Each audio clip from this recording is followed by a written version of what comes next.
മലയാളം ക്ലാസ്സിലേക്ക് സ്വാഗതം. കേരള പാഠാവലിയിലെ 4ാമത്തെ യൂണിറ്റ് വാക്കുകൾ, സർഗതാളങ്ങൾ. ഇനി അതാണ് നമുക്ക് പഠിക്കാനുള്ളത്. സാഹിത്യ രചനയുമായി ബന്ധപ്പെട്ട് എഴുത്തുകാരൻ്റെ അനുഭവങ്ങളിലൂടെ കടന്നു പോകാനും അവരുടെ കൃതികളിലൂടെ സർഗാത്മകതയുടെ ശക്തി തിരിച്ചറിയാനും ഉതകുന്ന പാഠഭാഗങ്ങളാണ് ഈ യൂണിറ്റിലുള്ളത്. ചിലിയൻ കവി പാബ്ലോ നെരൂദയുടെ കവിതയാണ് 4ാമത്തെ യൂണിറ്റിൻ്റെ പ്രവേശകമായിട്ട് നൽകിയിരിക്കുന്നത്. ചിലിയിലെ പർറാളിൽ 1904 ജൂലൈ 12-നാണ് നെരൂദ ജനിച്ചത്. നെരൂദയ്ക്ക് 2 മാസം പ്രായമുള്ളപ്പോൾ മാതാവ് റോസ മരണപ്പെട്ടു. റെയിൽവേ എൻജിൻ ഡ്രൈവറായിരുന്ന പിതാവിൻ്റെ സംരക്ഷണയിലായിരുന്നു പിന്നീട് നെരൂദ കഴിഞ്ഞത്. നെരൂദയ്ക്ക് 2 വയസ്സുള്ളപ്പോൾ കുടുംബം പർറാളിൽ നിന്ന് ടെമുക്കോയിലേക്ക് താമസം മാറ്റി. ടെമുക്കോയിലെ ജീവിതകാലത്താണ് കവിതയുടെ ലോകത്തേക്ക് അദ്ദേഹം ക്ഷണിക്കപ്പെടുന്നത്. കാണുന്നതിലെല്ലാം കവിത അനുഭവിക്കുന്ന ഒരു പ്രകൃതമായിരുന്നു അദ്ദേഹത്തിൻ്റേത്. 10 വയസ്സിനുള്ളിൽ അദ്ദേഹം ഒരുപാട് കവിതകൾ എഴുതി തീർത്തു. നെരൂദയുടെ ഈ കവിതയിൽ കവിത തന്നിലെത്തിയ വഴികളുടെ വൈവിധ്യത്തെക്കുറിച്ച് അത്ഭുതപ്പെടുന്ന കവിയെയാണ് നമുക്ക് കാണാൻ കഴിയുന്നത്. കവിതയുടെ ഉറവയെക്കുറിച്ചുള്ള നെരൂദയുടെ ചിന്തകൾ എന്തൊക്കെയാണെന്ന് നോക്കാം. ആ പ്രായത്തിലാണ് എന്നെ തേടി കവിത വന്നണഞ്ഞത്. എനിക്കറിയില്ല എവിടെ നിന്നാണത് വന്നെത്തിയതെന്ന് എനിക്കറിയില്ല. കുളിർത്ത് വിറയ്ക്കുന്ന ശിശിരത്തിൽ നിന്നോ പതഞ്ഞൊഴുകുന്ന നദിയിൽ നിന്നോ എങ്ങനെയാണ് എപ്പോഴാണെന്നും എനിക്കറിയില്ല. കവിത എങ്ങനെയാണ് തന്നിൽ രൂപപ്പെട്ടതെന്ന് വ്യക്തമായി പറയാൻ നെരൂദയ്ക്ക് കഴിയുന്നില്ല. കുളിർത്ത് വിറയ്ക്കുന്ന ശിശിരം, പതഞ്ഞൊഴുകുന്ന നദി, ഇതൊക്കെ ഒരുപക്ഷെ പ്രചോദന കാരണങ്ങളായിരിക്കാമെന്ന് കവി സംശയിക്കുന്നു. പ്രകൃതിയിൽ നിന്നാണോ ചുറ്റുപാടുകളിൽ നിന്നാണോ അതെത്തിയതെന്ന് കവിക്കറിയില്ല. കവിതയുടെ വരവിന് നമുക്കറിയാത്ത ചില കാരണങ്ങളും അവ്യക്തതകളുമുണ്ടെന്നാണ് കവി ഇവിടെ സൂചിപ്പിക്കുന്നത്. കവിതയുടെ വരവ് അത്ര സ്വാഭാവികമാണ്. കവി പോലും അറിയാതെ അബോധത്തിൽ രൂപപ്പെടുന്ന ഒരു പ്രകാശമാണ് കവിത. കവിതയുടെ വരവിനെ യുക്തി കൊണ്ട് വിശദീകരിക്കാനാവില്ല. ജന്മസിദ്ധമായ സർഗവാസന നിർവചനങ്ങൾക്കതീതമാണ് എന്നാണ് നെരൂദ പറയുന്നത്. ജീവിത പരിസരവും അനുഭവങ്ങളുമാണ് കവിതയിലേക്ക് കവിയെ എത്തിച്ചതെന്ന നിഗമനത്തിൽ നമുക്കെത്താം. ഇനി നമുക്ക് ഈ യൂണിറ്റിലെ 1ാമത്തെ പാഠഭാഗം നോക്കാം. എളിയ ജീവിത സാഹചര്യങ്ങളിൽ നിന്ന് വിദ്യാഭ്യാസത്തിലൂടെ ഉയർന്ന നിലയിലെത്തിയ ഒരുപാട് മഹാന്മാരെക്കുറിച്ച് നമുക്കറിയാം. അംബേദ്കർ, KR നാരായണൻ മുതലായവർ അങ്ങനെയുള്ളവരാണ്. അതുപോലെ ദാരിദ്ര്യം, ജാതിയുടെ പേരിലുള്ള വിവേചനങ്ങൾ തുടങ്ങി നീറുന്ന ജീവിത യാഥാർത്ഥ്യങ്ങളിലൂടെ കടന്നു വന്ന ഒരു എഴുത്തുകാരൻ്റെ അനുഭവമാണ് നമുക്ക് 1ാമത്തെ പാഠഭാഗത്തിൽ പരിചയപ്പെടാനുള്ളത്. ഉത്തരേന്ത്യയിലെ ജാതി വിവേചനത്തെക്കുറിച്ചും അത് സൃഷ്ടിക്കുന്ന ദയനീയ ജീവിത സാഹചര്യങ്ങളെക്കുറിച്ചും തുറന്നെഴുതിയ സാഹിത്യകാരനായ ശരൺ കുമാർ ലിംബാളെയുടെ അക്കർമാശി എന്ന ആത്മകഥയാണ് നമുക്ക് പഠിക്കാനുള്ള 1ാമത്തെ പാഠഭാഗം. മഹാരാഷ്ട്ര, കർണാടക സംസ്ഥാനങ്ങളുടെ അതിർത്തിയിലാണ് ശരൺ കുമാർ ലിംബാളെയുടെ ഗ്രാമം. ഇദ്ദേഹത്തിൻ്റെ അച്ഛൻ മേൽജാതിയും അമ്മ കീഴ്ജാതിയുമാണ്. താൻ അക്കർമാശിയാണെന്ന് അദ്ദേഹം പറയുന്നു. അക്കർമാശി എന്നാൽ അർദ്ധ ജാതി. അർദ്ധം എന്ന് പറഞ്ഞാൽ പകുതി എന്നർത്ഥം. അതായത് 2 ജാതിയിൽ പെട്ട ആൾ. ഉയർന്ന സമുദായക്കാർക്ക് താഴേക്കിടയിലുള്ളവരെന്ന് കരുതുന്ന വിഭാഗങ്ങളിൽ ജനിക്കുന്ന കുഞ്ഞുങ്ങളായതുകൊണ്ട് അർദ്ധ ജാതിയിലേക്ക് അവർ പുറന്തള്ളപ്പെടുന്നു. ചാണകത്തിൽ നിന്ന് ശേഖരിക്കുന്ന ധാന്യമണികൾ പൊടിച്ചു തിന്ന് വിശപ്പകറ്റേണ്ടി വന്ന കുട്ടിക്കാലവും ചപ്പുചവറുകൾക്കിടയിൽ നിന്ന് ആഹാരം കണ്ടെത്തേണ്ടി വന്ന കൗമാരവുമായിരുന്നു അദ്ദേഹത്തിനുണ്ടായിരുന്നത്. ദാരിദ്ര്യവും ജാതിയുടെ പേരിലുള്ള വിവേചനങ്ങളൊക്കെ ഇദ്ദേഹത്തിന് അനുഭവിക്കേണ്ടി വന്നിട്ടുണ്ട്. അത്തരം അനുഭവങ്ങളാണ് ഈ ആത്മകഥാഭാഗത്ത് അദ്ദേഹം നമ്മോട് പങ്കുവയ്ക്കുന്നത്. ഇനി പാഠഭാഗം നോക്കൂ. അക്കർമാശി കുമാർ മാമ രാവിലെ ഒരു കപ്പ് ചായയും കഴിച്ചിറങ്ങിയാൽ പിന്നെ വൈകുന്നേരം വൈകിയാണ് തിരിച്ചെത്തിയിരുന്നത്. എന്നും അയാൾ എന്നെ സിനിമയ്ക്ക് കൊണ്ടുപോകാമെന്ന് പറയും. ഞാൻ അതുവരെ സിനിമ കണ്ടിട്ടില്ലായിരുന്നു. വൈകുന്നേരങ്ങളിൽ ഞാൻ ശാന്തമുത്തശ്ശിയോടൊപ്പം പഴം വെച്ച വണ്ടി ഉന്തി നടക്കും. അതിനാൽ പട്ടണത്തിലൊക്കെ ചുറ്റി നടക്കാൻ കഴിഞ്ഞു. ഷോലാപൂരിൽ ഞാൻ ആദ്യമായി എത്തിയതായിരുന്നു. പഴം പഴം വണ്ടി തള്ളുന്നതിനിടയിൽ ശാന്തമുത്തശ്ശി ഉറക്കെ വിളിച്ചു പറയുന്നുണ്ടാവും. പഴം വാങ്ങാനെത്തുന്ന ചില പെണ്ണുങ്ങൾ എന്നെപ്പറ്റി അന്വേഷിക്കുന്നത് കേൾക്കുമ്പോൾ എനിക്കല്പം സുഖം തോന്നും.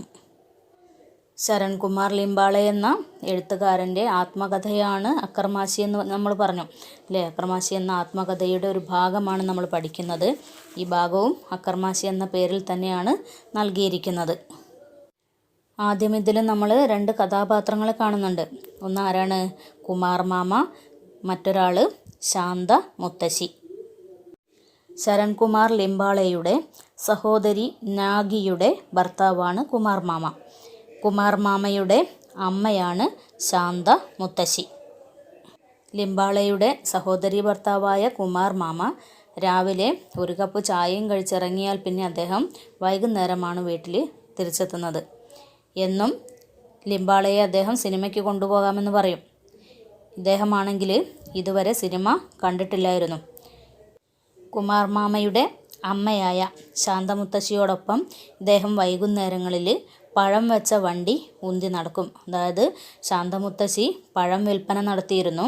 ആ വണ്ടി ഉന്തി നടക്കുന്നത് ആരായിരുന്നു? ശരൺകുമാർ ലിംബാളെ ആയിരുന്നു. അതിനാൽ അദ്ദേഹം പട്ടണത്തിലൊക്കെ ചുറ്റി നടക്കും. ശാന്തമുത്തശ്ശി പഴം പഴം എന്ന് വിളിച്ചു പറഞ്ഞുകൊണ്ടാണ് പഴം വിൽപ്പന നടത്തുന്നത്. പഴം വാങ്ങാനെത്തുന്ന ചില പെണ്ണുങ്ങൾ ഇദ്ദേഹത്തെ അന്വേഷിക്കും. ഇതാരാണെന്ന് ശാന്തമുത്തശ്ശിയോട് ചോദിക്കും. അപ്പോൾ അദ്ദേഹത്തിന് അതൊരു സന്തോഷമാണ്. അല്ലെങ്കിൽ അങ്ങനെ അന്വേഷിക്കുന്നത് കേൾക്കുമ്പോൾ ഒരു സുഖം തോന്നുമെന്നാണ് ശരൺകുമാർ ലിംബാളെ പറയുന്നത്. എന്നും പണിക്ക് പോകുന്നത് പോലെ കുമാർ മാമ വീട്ടിൽ നിന്നിറങ്ങും. പക്ഷെ അയാളെ എന്നോ ജോലിയിൽ നിന്ന് പിരിച്ചുവിട്ടിട്ടുണ്ടായിരുന്നു. പകൽ മുഴുവനും എവിടെ കറങ്ങി നടക്കുകയാണെന്ന് ആർക്കറിയാം. അയാൾ വീട്ടിലെത്തുന്നതിന് മുൻപ് തന്നെ അയാൾക്ക് കടം കൊടുത്തവർ വീട്ടിലെത്തിയിരിക്കും. അവർ ബഹളമുണ്ടാക്കും. പൈസയ്ക്ക് വേണ്ടി ശാന്തമുത്തശ്ശിയെ ശല്യപ്പെടുത്തും. ശാന്ത ആത്യ പഴം വാങ്ങിയിരുന്ന കച്ചവടക്കാരനുമായി പലപ്പോഴും വഴക്കടിക്കും. അയാളുടെ കച്ചവടം മോശമാണെന്നും മാർക്കറ്റിൽ അയാൾക്കുണ്ടായിരുന്ന നല്ല പേര് നഷ്ടമാകുന്നുവെന്നുമൊക്കെ പറയും.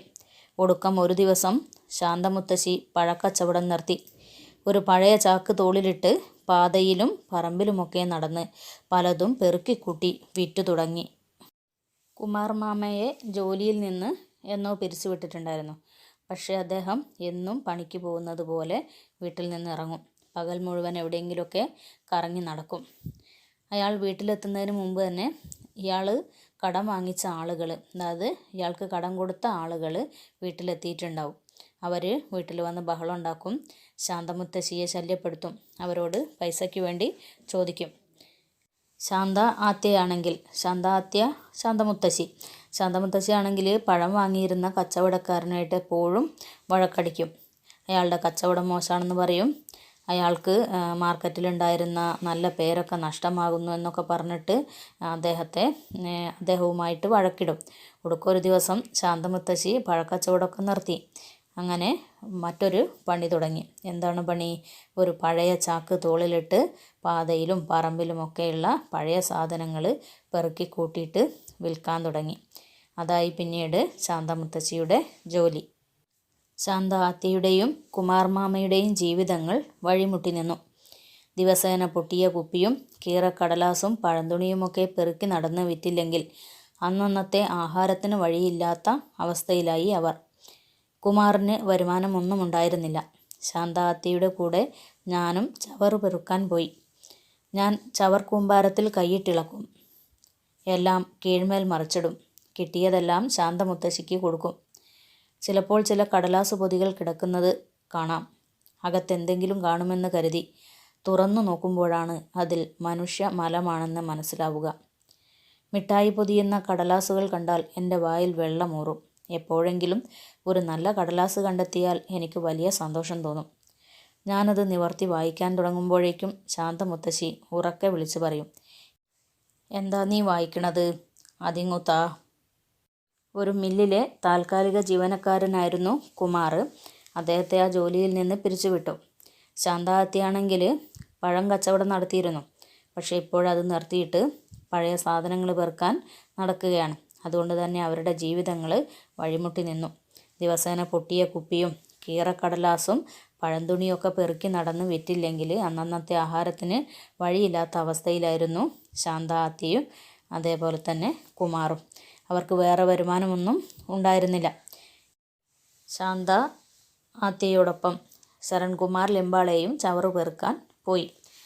ചവർ കുമ്പാരത്തിൽ അദ്ദേഹം കൈയിട്ടിളക്കും, എല്ലാം കീഴ്മേൽ മറിച്ചിടും.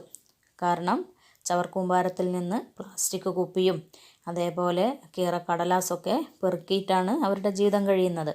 അതുകൊണ്ട് തന്നെ ഒരു കടലാസ് പൊതി കണ്ടാൽ അത് തുറന്നു നോക്കും. അകത്തെന്തെങ്കിലും കാണുമെന്ന് കരുതിയിട്ടാണ് തുറന്നു നോക്കുന്നത്. പക്ഷേ ഒരിക്കൽ കടലാസ് പൊതി തുറന്നു നോക്കിയപ്പോൾ, അതായത് ചവറ് കൂമ്പാരത്തിലുള്ള ഒരു കടലാസ് പൊതി തുറന്നു നോക്കിയപ്പോൾ അതിനുള്ളിൽ മനുഷ്യ മലമായിരുന്നു. മിക്കവാറും അങ്ങനെ തുറന്നു നോക്കുന്നതൊക്കെ എന്തായിരിക്കും? മനുഷ്യൻ്റെ മലമാവും. അതുപോലെ മിഠായി പൊതിയുന്ന കടലാസുകൾ കണ്ടാൽ ഇദ്ദേഹത്തിൻ്റെ വായിൽ വെള്ളമൂറും. കാരണം അതുപോലുള്ള കടലാസിൽ പൊതിഞ്ഞ മിഠായിയൊന്നും ഇദ്ദേഹം കഴിച്ചിട്ടില്ല. അത്രയ്ക്ക് ഒരു ദരിദ്രമായ അവസ്ഥയാണ് ആരുടേത്? ഇദ്ദേഹത്തിൻ്റേത്. എപ്പോഴെങ്കിലും ഒരു നല്ല കടലാസ് കണ്ടെത്തിയാൽ അദ്ദേഹത്തിന് വലിയ സന്തോഷമാണ്. അതെന്തുകൊണ്ടാണ്? അത് അദ്ദേഹത്തിന് വായിക്കാനാണ്. അത് നിവർത്തി വായിക്കാൻ തുടങ്ങുമ്പോഴേക്കും ശാന്തമുത്തശ്ശി ഉറക്കെ വിളിച്ചു പറയും, നീ എന്താ വായിക്കണത്? അതിങ്ങ് താ എന്ന് പറയും. ശാന്തമുത്തശ്ശിയെ സംബന്ധിച്ചിടത്തോളം വായനയല്ല, വിശപ്പാണ് പ്രധാനം.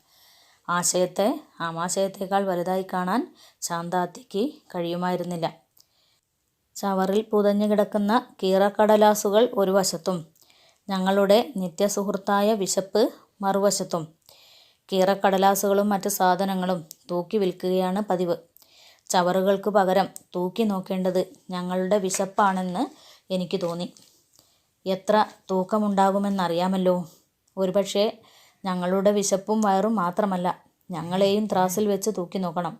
ദിവസം മുഴുവനും അലഞ്ഞു നടന്ന് വാരിക്കൂട്ടുന്ന ചവറിൻ്റെ തൂക്കവും വിലയുമെങ്കിലും ഉണ്ടോ ഞങ്ങളെപ്പോലുള്ള മനുഷ്യർക്ക്? ലിംബാളയും ശാന്തമുത്തശ്ശിയും പെറുക്കിയെടുക്കുന്ന കീറക്കടലാസുകളും മറ്റ് സാധനങ്ങളും തൂക്കി വിൽക്കുകയാണ് പതിവ്. ചവറുകൾക്ക് പകരം തൂക്കി നോക്കേണ്ടത് ഞങ്ങളുടെ വിശപ്പാണെന്ന് അദ്ദേഹത്തിന് തോന്നുന്നു. കാരണം അദ്ദേഹം ഉൾപ്പെടുന്ന വിഭാഗം അനുഭവിച്ച ദാരിദ്ര്യം അത്ര വലുതായിരുന്നു. ചവറിൽ പുതഞ്ഞ കീറക്കടലാസുകൾ ഒരു വശത്തും ഇവരുടെ നിത്യസുഹൃത്തായ വിശപ്പ് മറുവശത്തും വച്ച് തൂക്കി നോക്കണമെന്ന് അദ്ദേഹം പറയുന്നു. ചെളിപണ്ട ആ കീറക്കടലാസുകൾ ഒരിക്കലും അവരുടെ ദാരിദ്ര്യം മാറ്റാൻ പര്യാപ്തമായിരുന്നില്ല എന്നാണ് നമുക്കിതിൽ നിന്ന് മനസ്സിലാക്കാൻ കഴിയുന്നത്. ദിവസം മുഴുവൻ അലഞ്ഞു നടന്ന് വാരിക്കൂട്ടുന്ന ചവറിൻ്റെ തൂക്കവും വിലയും പോലും ഇല്ലാത്ത ജീവിതമായിരുന്നു തങ്ങളുടേതെന്നും ലിംബാളെ ഓർക്കുന്നു. ആർക്കും വേണ്ടാത്ത ചവറ് പോലെ അതിലും കഷ്ടമായി ജീവിക്കേണ്ടി വന്ന ഒരു വിഭാഗത്തിൻ്റെ ജീവിത പശ്ചാത്തലമാണ് ഈ പ്രയോഗത്തിലൂടെ നമുക്ക് മനസ്സിലാക്കാൻ കഴിയുന്നത്. എൻ്റെ സ്കൂൾ വിദ്യാഭ്യാസം ചുങ്കിയിലും പിന്നീട് ചർഗാവിലുമായാണ് നടന്നത്. ചുങ്കിയിലേക്ക് ദിവസവും വീട്ടിൽ നിന്ന് നടന്നു പോകുമായിരുന്നു. എന്നാൽ ചപ്പൽഗാവിലെ സ്കൂളിൽ എന്നെ ബോർഡിങ്ങിൽ ചേർത്തു.